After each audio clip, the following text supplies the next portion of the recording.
Ciao ragazzi, benvenuti a Peschiera sul Garda, la fortezza del lago.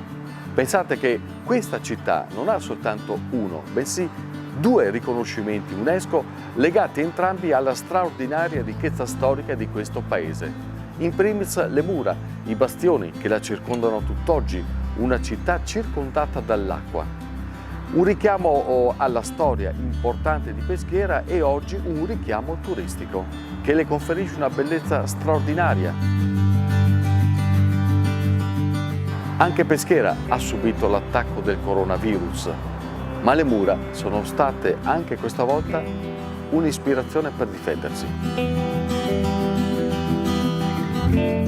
Credo che tutti noi ci siamo svegliati capendo che il mondo da lì a dopo sarebbe stato diverso, in ogni caso, e senza sapere per quanto tempo.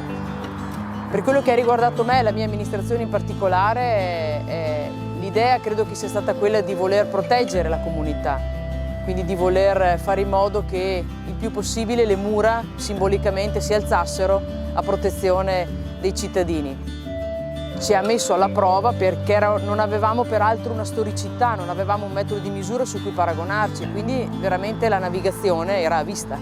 Speriamo di ripartire proprio da questo senso di, come dire, di pulizia di Peschiera, di esame che ha fatto Peschiera, di superamento dell'esame, quindi di essere risultata negativa a questo contagio e quindi di poter offrire ai nostri turisti che vorranno tornare a visitarci nelle prossime settimane, offrire un panorama mozzafiato.